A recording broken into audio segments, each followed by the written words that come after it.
අයිබෝන් මූලද්‍රව්‍ය හා සංයෝගවල ප්‍රමාණය 10 ශ්‍රේණියේ 7 වෙනි ඒකකය දෙවන රසායන විද්‍යා මාතෘකාව.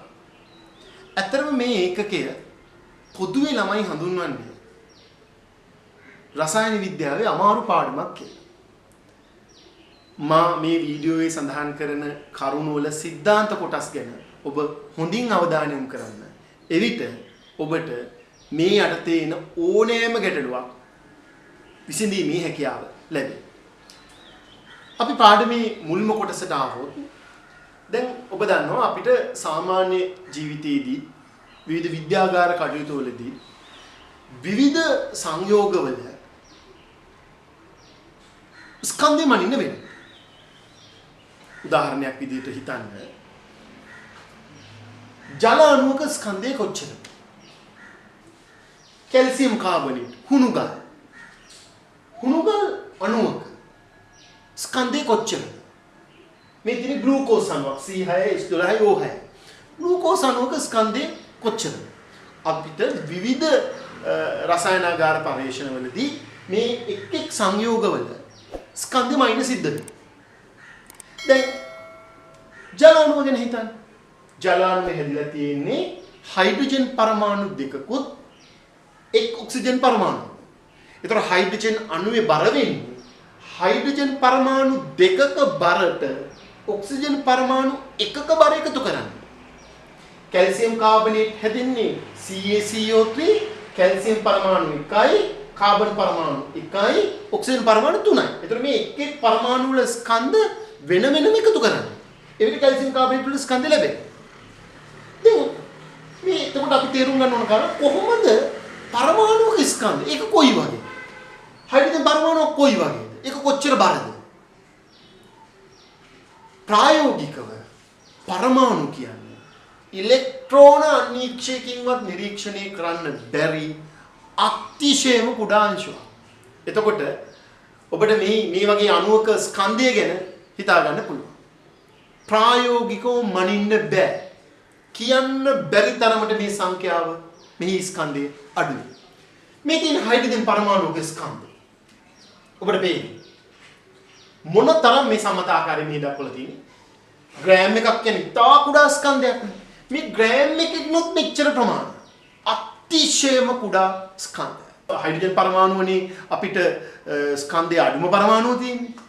ඒ වුණාට අනිත් පරමාණු එහෙම නැතුව ඇති කියලා. නෑ මේ තියෙන්නේ හයිඩ්‍රජන් වල ස්කන්ධය මේ කාබන් මේ නයිට්‍රජන් සියලු පරමාණු ඒවා.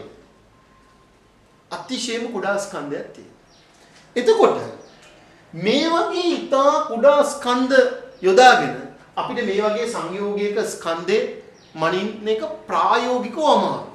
මොකද ඉතාම කුඩා ස්කන්ධ.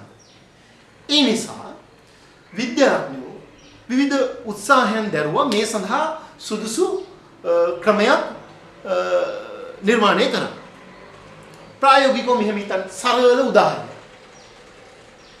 ABC කියලා ළමයි 3 දෙනෙක් ඉන්නවා. A වල බර කිලෝ 25යි, B වල බර කිලෝ 50යි, C වල බර කිලෝ 100යි.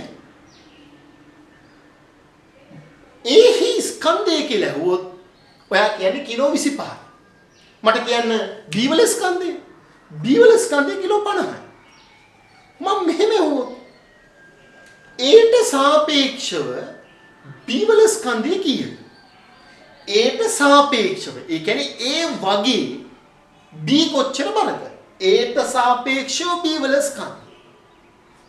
ඔබ කියයි උත්තරේ 2යි කියලා. කොහොමද උත්තරේ 2 ලැබුණේ? ඔයාගෙන් ඇහුවේ B වල ස්කන්ධය. කාට සාපේක්ෂවද? Aට සාපේක්ෂව. එතකොට ඔයාලට උත්තරේ 2 ලැබුණේ කොහොමද? අහන කෙනාගේ ස්කන්ධය බෙදුවා සාපේක්ෂව යොදාගත්ත එක්කෙනාගේ ස්කන්ධය. 50 බෙදුවා 25යි. උත්තරේ 2යි. මම නැවත වරක් ප්‍රශ්න වෙනස් කළාම Aට සාපේක්ෂව C වල ස්කන්ධය අහන එක්කෙනාගේ ස්කන්ධය බෙදනවා සාපේක්ෂ එක්කෙනාගේ ස්කන්ධය. අහන්නේ කාගේද? මම අහන්නේ C වල ස්කන්ධය. එතකොට C වල ස්කන්ධය කිලෝ 100යි. කාට සාපේක්ෂවද? Aට සාපේක්ෂව. එහෙනම් සාපේක්ෂව ගන්න එක නෑ යටට දාන්න. 100 බෙදනවා 25යි. උත්තරේ 4යි. මට කියන්න B ට සාපේක්ෂව C වල ස්කන්ධය. C වල ස්කන්ධය යහන්නේ. 100 බෙදන්න 50 උත්තරේ 2යි. එතකොට මොකක්ද ඒකකේ? ඒකකයක් නෑ. කිලෝ 100 බෙදීම කිලෝ 50 කිලෝ කැපෙනවා. එතකොට යම් දෙයක් සාපේක්ෂව ස්කන්ධෙම ඉනවනම් ඒකට ඒකකයක් එන්නේ නෑ. සමාන ඒකක කැපිලා යනවා. මෙන්න මේ સિદ્ધාන්තයම තමයි අපි යොදාගන්නේ පරමාණුක ස්කන්ධෙමයි.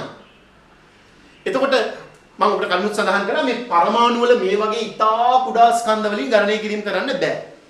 ඒ නිසා විද්‍යාඥයෝ යෝජනා කළා මූලද්‍රව්‍ය වල ස්කන්ධයමයිනකොට අපි ඒ සඳහා මෙන්න මේ સિદ્ધාන්තය තව මූලද්‍රව්‍යයකට සාපේක්ෂව ස්කන්ධය මනිමු කියලා.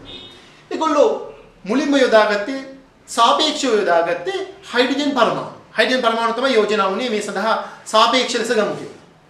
එතකොට සාපේක්ෂ පරමාණුක ස්කන්ධය කියලා කියන්නේ අහන පරමාණුවේ ස්කන්ධය බෙදන්න ඕනේ අර කියන විදිහට හයිඩ්‍රජන් පරමාණුවේ ස්කන්ධය. නමුත් ඔබ දන්නවා හයිඩ්‍රජන් පරමාණුවේ පසුකාලීනව හොයාගත්ත සමස්ථානික තුනක්.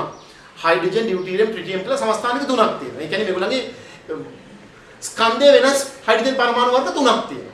එතකොට ඔබට ප්‍රායෝගිකව දැනෙන්න ඕනේ පළවෙනි සමස්ථානිකයට සාපේක්ෂව බර බැන්නාම සාපේක්ෂව බර බැන්නාම එන උත්තරේ නෙමෙයි දෙවෙනි ඒකත් හයිඩ්‍රජන් තමයි මේ වෙන හයිඩ්‍රජන් එක. ඊට වඩා බර හයිඩ්‍රජන් එකක්. එතකොට මේ යටපදේ බර වෙනස් වෙනකොට උත්තරේ වෙනස් වෙනවා. ඒ නිසා හයිඩ්‍රජන් මේගොල්ලෝ ඉවත් කරනවා. ඊළඟට මේකට කාබන් පරමාණු යොදාගත්තා. නමුත් කාබන් පරමාණුවිත් යම් ගැටලු මතුවනවා. මොකද කාබන් වලත් සමස්ථානික කීපයක් තියෙනවා. ඒ නිසා පසුව මෙතුන් තීරණය කළ අවසානයේ දැන් මොකක් හරි නියත ස්කන්ධයකින් මේක බෙදෙන්න ඕනේ. ඒ නිසා ඒක යෝජනා කළා මේකට C12 සමස්ථානිකයේ පරමාණුවක් යොදාගමු කියලා. අදට අපි මේකට පාවිච්චි කරන්නේ C12 සමස්ථානිකයේ පරමාණුක ස්කන්ධය. ඒ කියන්නේ කාබන් වල පරමාණුක ස්කන්ධය මේ තරම් කුඩා එකක්. මේකෙන් මේ පරමාණුවේ ස්කන්ධයෙන් 12න් එකක්. ඒක තමයි නියත පද. එතකොට ඔබෙන් අහුවොත් සෝඩියම් පරමාණුවේ සෝඩියම් වල සාපේක්ෂ පරමාණුක ස්කන්ධයේ සූත්‍රයක් කියන්නේ කියලා. සෝඩියම් වල සාපේක්ෂ පරමාණුක ස්කන්ධය සමානයි සෝඩියම් පරමාණුක ස්කන්ධය. අපිට අහන්නේ ඒක. සෝඩියම් වල තමයි අහන්නේ. සෝඩියම් පරමාණුක ස්කන්ධය බෙදීම මේ පොදුපදයි. C12 සමස්ථානිකයේ පරමාණුක ස්කන්ධය. හැබැයි මේකේ ලැබුණු උත්තර බොහොම පුංචි අගයක්. දැන් මූලද්‍රව්‍ය ප්‍රමාණය වැඩි වෙනම ගොඩාක් ආසන්න උත්තර ලැබෙන්න ගත්තා. ඒ නිසා මේ සංඛ්‍යාව සාපේක්ෂ පරමාණු වලට එන අගය විශාල කරගැනීමේ අවශ්‍යතාවයක් මතුවෙනවා. ඒ නිසා මේක පොදු පදයකින් බෙදුවා 12න් එකෙන් 12න් බෙදුවා. මේ යටපදේ 12න් බෙදුවා. 12න් බෙදුවා කියන්නේ 12කින් වැඩි කළා කියන්නේ. එතකොට සෝඩියම් වල සාපේක්ෂ පරමාණුක ස්කන්ධයේ සූත්‍රය අපිට කියන්න පුළුවන්. සෝඩියම් වල සාපේක්ෂ පරමාණුක ස්කන්ධය සමානයි සෝඩියම් පරමාණුක ස්කන්ධය බෙදීම C12 සමස්ථානිකයේ පරමාණුක ස්කන්ධයේ වැඩි කිරීම 12න් 1. මට දෙන්න ඇලුමිනියම් වල සාපේක්ෂ පරමාණු ස්කන්ධයේ සූත්‍රය. ඇලුමිනියම් වල සාපේක්ෂ පරමාණුක ස්කන්ධය සමානයි ඇලුමිනියම් පරමාණුක ස්කන්ධය බෙදීම මේ පොදුපදයි. C12 සමස්ථානිකයේ පරමාණුක ස්කන්ධය වැඩි කිරීම 12න් 1. පැහැදිලි. එතකොට මොකද්ද සාපේක්ෂ අණුක ස්කන්ධය කියන්නේ? මීට සමාන එකක්. දැන් අණුවක් හැදෙන්නේ කොහොමද? ජල අණුව හැදිලා තියෙන්නේ හයිඩ්‍රජන් පරමාණු දෙකකින් සහ ඔක්සිජන් පරමාණුකින්. පරමාණු තුනකින්. හයිඩ්‍රජන් පරමාණු දෙකයි ඔක්සිජන් පරමාණු. එතකොට පරමාණුවක් මේ වගේ අතිශය කුඩා නම් පරමාණු කීපයක් එකතු වෙලා හැදෙන අණුවක් ග්‍රෑම් කිලෝග්‍රෑම් වලින් බයින්න පුළුවන් ස්කන්ධයක් වෙන්න බෑ. ඒකත් මීට ආසන්න මේ වගේ කීප ගුණයක්. ඒ නිසා සාපේක්ෂ අණුක ස්කන්ධය මනින්න මේ ක්‍රමයේම යොදා ගන්න පුළුවන්. මොකද සාපේක්ෂ අණුක ස්කන්ධයත් පරමාණු ස්කන්ධය වගේම කුඩා ගයක්. ඒ නිසා මේ ක්‍රමයේ මේ සඳහත් යොදා ගන්න පුළුවන්. එතකොට අපි සූත්‍රය කියන්නේ සාපේක්ෂ අණුක ස්කන්ධය සමානයි යම් අණුවක ස්කන්ධය. ඒ අණුවේ ස්කන්ධය ඔක්සිජන් අණුව නම් O2, කාබන් ඩයොක්සයිඩ් නම් CO2. ඒ අණුවේ ස්කන්ධය බෙදන්න ඕනේ මේ පදේම තමයි. ඒක වෙනසක් වෙන්නේ නැහැ. C12 සමස්ථානිකයේ පරමාණුක ස්කන්ධය වැඩි කිරීම 12න් 1ක ස්කන්ධය. අපි හිතමු කාබන් ඩයොක්සයිඩ් වල සාපේක්ෂ අණුක ස්කන්ධය නම් සාපේක්ෂ අණු කාබන් ඩයොක්සයිඩ් වල සාපේක්ෂ අණුක ස්කන්ධය සමානයි කාබන් ඩයොක්සයිඩ් අණුවක ස්කන්ධය බෙදනවා මේ පොදු පදේ. පෙළ පොතේ ඒ සඳහා ඔබට අභ්‍යාස කිහිපයක් දීලා තියෙනවා. මේ කරුණු හොඳින් මතක තබාගෙන මේ සූත්‍ර මතක තබාගෙන මේ සිද්ධාන්ත කොටස අවබෝධයක් ගැන අවබෝධයක් අරගෙන ඔබ උත්සාහ කරන්න. ඒ ඔබේ පෙළ පොතේ ඇති අභ්‍යාස වලට උත්තර ලියන්න. සූත්‍ර ස්කන්ධය. මේ වන විට ඔබ මූලද්‍රව්‍යයක පරමාණුක සාපේක්ෂ පරමාණුක ස්කන්ධය ගැන ඔබට අවබෝධයක් තියෙනවා. කිසියම් මූලද්‍රව්‍යයක සාපේක්ෂ පරමාණුක ස්කන්ධයේ ඇසුරින් එම මූලද්‍රව්‍ය එකතු වෙලා හදන සංයෝගයක සූත්‍ර ස්කන්ධය ගණනය කරන්න පුළුවන්. උදාහරණයක් විදිහට ජල අණුව හිතන්න. හයිඩ්‍රජන් පරමාණු දෙකයි ඔක්සිජන් පරමාණු. එතකොට අපිට පුළුවන් හයිඩ්‍රජන් වල සාපේක්ෂ පරමාණුක ස්කන්ධය සහ ඔක්සිජන් වල සාපේක්ෂ පරමාණුක ස්කන්ධය භාවිතා කරලා ජල අණුවේ සූත්‍ර ස්කන්ධය හොයන්න නැත්නම් අණුවේ ස්කන්ධය හොයන්න පුළුවන්. එතකොට ඔබ මේකෙදි මතක තියාගන්න ඕන කාරණාවක් මූලද්‍රව්‍ය වල පරමාණුක ස්කන්ධ අපි මතක තියාගත්තට ඒ මූලද්‍රව්‍ය වල සාපේක්ෂ පරමාණුක ස්කන්ධ මතක තබා ගත යුතු නැහැ. ඔබට ගානට අවශ්‍ය සාපේක්ෂ පරමාණුක ස්කන්ධයන් ඒ ගානෙම වරහන් ඇතුලේ ඒ අවශ්‍ය මූලද්‍රව්‍ය වල දෙනවා. ඒ නිසා මම මතකයෙන් මේ එක් එක් මූලද්‍රව්‍ය වල සාපේක්ෂ පරමාණුක ස්කන්ධයන් දානවා. නමුත් ඔබ එසේ මතක තබා ගත යුතු නැහැ. හයිඩ්‍රජන් පරමාණුක සාපේක්ෂ පරමාණුක ස්කන්ධය එකයි. හැබැයි ඒ වගේ හයිඩ්‍රජන් පරමාණු දෙකක් තියෙනවා. ඒකට එකතු වෙන්න ඕනේ ඔක්සිජන් වල සාපේක්ෂ පරමාණු ස්කන්ධය 16යි. එතකොට මේ දෙකම එකතු වෙන්න ඕනේ. හයිඩ්‍රජන් එක්වරක් දෙක දෙකයි ඔක්සිජන් 16යි. 16යි දෙකයි උත්තරේ 18යි. ඊළඟ කැල්සියම් කාබන්. කැල්සියම් වල සාපේක්ෂ පරමාණු ස්කන්ධය 40යි.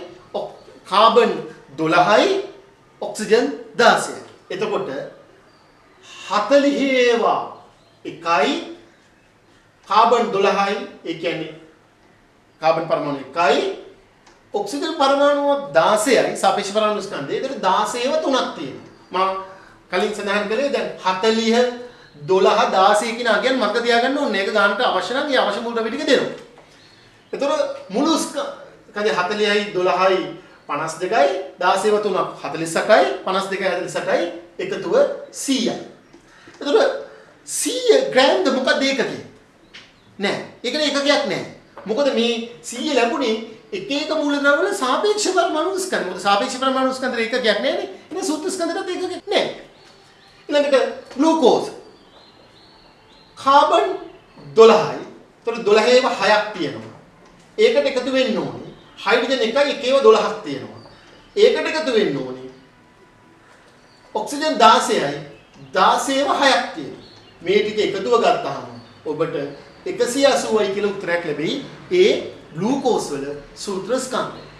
ඊළඟට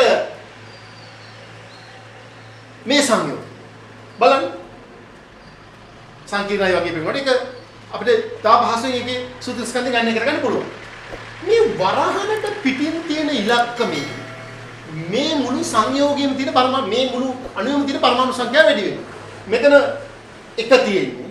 ඒ ඔබ දන්නවා. ඒතර එක්වරක් දෙක දෙකයි. ඒ කියන්නේ නයිට්‍රජන් පරමාණු දෙකයි. ඒ කියන්නේ 14 ඒවා දෙකයි. ළඟට හයිඩ්‍රජන් හතරවරක් දෙක 8යි. එතකොට මෙතන තියෙන්නේ නයිට්‍රජන් පරමාණු දෙකයි 14 ඒවා දෙකයි හයිඩ්‍රජන් එකක් එකයි එක්වරක් 8 හයිඩ්‍රජන් පරමාණු 8ක් තියෙනවා. කාබන් පරමාණු එකක් 12යි ඔක්සිජන් පරමාණු 16යි 16ව 3යි. එතකොට ඉන්නේ කොහොමද? නයිට්‍රජන් 14යි 14ව 2යි. හයිඩ්‍රජන් එකයි එකේව 8යි. කාබන් 12යි ඔක්සිජන් 16ව 3ක් 48යි. මේ ඒ සියල්ල එකතු කළාම ඔයාලට මේ සංයෝගයේ සූත්‍ර ස්කන්ධය ගණනය කරන්න පුළුවන්. ඊළඟ යූරියා කාබන් පරමාණු එකයි 12යි ඔක්සිජන් පරමාණු එකයි 16යි. මේක බලන්න පෙර පරිදිමයි. මෙතන එක තියෙන්නේ. එක්වරක් දෙක දෙකයි. ඒ කියන්නේ නයිට්‍රජන් පරමාණු එක නෙමෙයි නයිට්‍රජන් පරමාණු එළිය වරහනින් වැඩිලා නයිට්‍රජන් පරමාණු දෙකක් තියෙනවා. හයිඩ්‍රජන් පරමාණු දෙක හතරයි. එතකොට කාබන් පරමාණු එකයි ඔක්සිජන් පරමාණුයි නයිට්‍රජන් පරමාණු දෙකයි 14 ඒවා දෙකයි ඔක්සිජන් හයිඩ්‍රජන් පරමාණු එකයි එතන එකවරක් හතර හතර. පැහැදිලි. ඊට පස්සේ මම අතිශයම වැදගත් කොටසකට එනවා. මේක සාමාන්‍යයෙන් ළමයිට ටිකක් පැටලිලි සහගත කොටසක්. අවගාඩ්‍රෝ නියතය. ඇමීඩියෝ අවගාඩ්‍රෝ කියන විද්‍යාඥයා ඉදිරිපත් කරපු සංකල්පයක් මේක. ඔහු කියනවා කිසියම් මූලද්‍රව්‍යයක සාපේක්ෂ පරමාණුක ස්කන්ධයක් ගත්තොත් කිසියම් මූලද්‍රව්‍යයක සාපේක්ෂ පරමාණුක ස්කන්ධයක් ගත්තොත් ඔබ දන්නවා දැන් කාබන් වල සාපේක්ෂ පරමාණු ස්කන්ධය 12යි. ඒ කියන්නේ කාබන් ග්‍රෑම් 12ක් ගත්තොත් සාපේක්ෂ පරමාණු ස්කන්ධයක් ගත්තොත් සෝඩියම් නම් 23යි. සෝඩියම් ග්‍රෑම් 23ක් ගත්තොත් එතකොට මේ වගේ ඕනෑම මූලද්‍රව්‍යයක සාපේක්ෂ පරමාණු ස්කන්ධයක් ගත්තොත් ඒ සාපේක්ෂ පරමාණු ස්කන්ධය තුල ඒ මූලද්‍රව්‍යයේ පරමාණු තියෙනවලු මෙන්න මේ සංඛ්‍යාව මෙච්චර ප්‍රමාණය. දැන් මේ සංඛ්‍යාව හොයාගත්තේ අවගාඩ්‍රෝ නිසා ඔහුගේ නමින් මේ සංඛ්‍යාව හඳුන්වනවා අවගාඩ්‍රෝ අංකය. මේක පසුව අවගාඩ්‍රෝ නියතේ බවටත් පත් වුණා. මම ඒත් පැහැදිලි කරන්නම්. එතකොට අපි නැවත සැරයක් එක පැහැදිලි කරගමු. කිසියම් මූලද්‍රව්‍ය පරමාණුක මූලද්‍රව්‍යයක සාපේක්ෂ පරමාණුක ස්කන්ධයක් ගත්තොත් ඒ සාපේක්ෂ පරමාණුක ස්කන්ධය තුල ඒ මූලද්‍රව්‍යයේ පරමාණු තියෙනවලු අවගාඩ්‍රෝ සංඛ්‍යාව. උදාහරණයක් විදිහට කාබන් වල සාපේක්ෂ පරමාණු ස්කන්ධය 12යි. ඒ නිසා කාබන් ග්‍රෑම් 12ක් ගත්තොත් ඒ කාබන් ග්‍රෑම් 12 තුල කාබන් පරමාණු ඒ කාබන් ග්‍රෑම් 12ක් ගත්තොත් ඒ කාබන් ග්‍රෑම් 12යි කාබන් ග්‍රෑම් 12ක් ගත්තා කියලා කියන්නේ කාබන් වල සාපේක්ෂ පරමාණු ස්කන්ධයක් ගත්තා. දැන් සෝඩියම් ගත්තොත් සෝඩියම් ග්‍රෑම් 23ක් ගන්න ඕනේ. ඇලුමිනියම් ගත්තොත් ඇලුමිනියම් 27ක් ගන්න ඕනේ. ඔක්සිජන් ගත්තොත් ඔක්සිජන් 16ක් ගන්න ඕනේ. ඕනෑම මූලද්‍රව්‍යයක සාපේක්ෂ පරමාණු ස්කන්ධයක් මෙලා ගත්තොත් ඒ සාපේක්ෂ පරමාණු ස්කන්ධය තුල ඒ මූලද්‍රව්‍යයේ පරමාණු ගණන් කළොත් මේ ඔක්සිජන් ග්‍රෑම් 16 අරගෙන ඔක්සිජන් ග්‍රෑම් 16 තියෙන ඔක්සිජන් පරමාණු ටික ගණන් කරලා ගත්තොත් හරියට මේක තියෙනවලු මෙන්න මෙච්චර ප්‍රමාණය. අවගාඩ්‍රෝ සංඛ්‍යාව. ඊළඟට දැන් සංයෝගයක් ගත්තොත් අණුවක් ගත්තොත් ජල අණුවක් ගන්න. ජල අණුවක තියෙන පරමාණු කීපයක්නේ. කාබන් ඩයොක්සයිඩ් අණුවක තියෙන අනි පරමාණුවක් නෙමෙයි පරමාණු කීපයක්නේ. ග්ලූකෝස් අණුවක තියෙන පරමාණු කීපයක්නේ. සංයෝගයක් ගත්තොත් එයාගේ සූත්‍ර ස්කන්ධයක් තුල ඒ කියන්නේ ජල අණුවේ සූත්‍ර ස්කන්ධය 18යි. කාබන් එක හයිඩ්‍රජන් එකක් එකයි උතර කීව දෙකක් තියෙන ඔක්සිජන් එක 16යි. 16යි හයිඩ්‍රජන් දෙකයි 18යි. කාබන් ඩයොක්සයිඩ් 44යි. ග්ලූකෝස් ගත්තොත් 180යි. ඒ වගේ කිසියම් සංයෝගයක සූත්‍ර ස්කන්ධයක් ගත්තොත් ඒ සූත්‍ර ස්කන්ධය තුල එම මූලද්‍රව්‍යයේ එම සංයෝගයේ අණු තියෙනවලු අවගාඩ්‍රෝ සංඛ්‍යාව. අපි ආයෙත් පැහැදිලි කරගමු. ඒ කියන්නේ ජලයේ ග්‍රෑම් 18ක් ගත්තොත් ජලයේ ග්‍රෑම් 18ක් මැනලා ගත්තොත් ඒ ජලයේ ග්‍රෑම් 18 ඇතුලේ ජල අණු තියෙනවලු මෙච්චර ප්‍රමාණයක්. කාබන් ඩයොක්සයිඩ් ග්‍රෑම් 44ක් මැනලා ගත්තොත් ඒ ග්‍රෑම් 44 ඇතුලේ කාබන් ඩයොක්සයිඩ් පරමාණු කියන්නේ දැන් කාබන් ඩයොක්සයිඩ් අණුනේ පරමාණුනේ මේගොල්ලන්. කාබන් ඩයොක්සයිඩ් අණු තියෙනවලු මෙච්චර සංඛ්‍යාව. මේ කරුණු දෙකම සාරාංශගත කරලා කිව්වොත් ඕනෑම මූලද්‍රව්‍යයක සාපේක්ෂ පරමාණුක ස්කන්ධයක් තුල එම මූලද්‍රව්‍යයේ පරමාණු අවගාඩ්‍රෝ සංඛ්‍යාවක් තියෙනවා. ඒක අනිත් කොටස ඕනෑම සංයෝගයක සූත්‍ර ස්කන්ධයක් ගත්තොත් ඒ සූත්‍ර ස්කන්ධය තුල එම සංයෝගයේ අණු අවගාඩ්‍රෝ සංඛ්‍යාවක් තියෙනවා. මේකයි ඔබ මතක තබා ගත යුතු කොටස. මවුල. ඇතැම් විට ඔබට මෙය නුහුරු වචනයක් වෙන්න පුළුවන්. මොකද්ද මේ කියන අදහස? මොකද්ද මවුලයක් කියන්නේ? ඔබ දන්නවා අපි විවිධ දේවල් මයින්න විවිධ ඒකක භාවිතා කරනවා. ස්කන්ධය මයින්නවා කිලෝග්‍රෑම් වලින්. දිග මයින්නවා මීටර වලින්.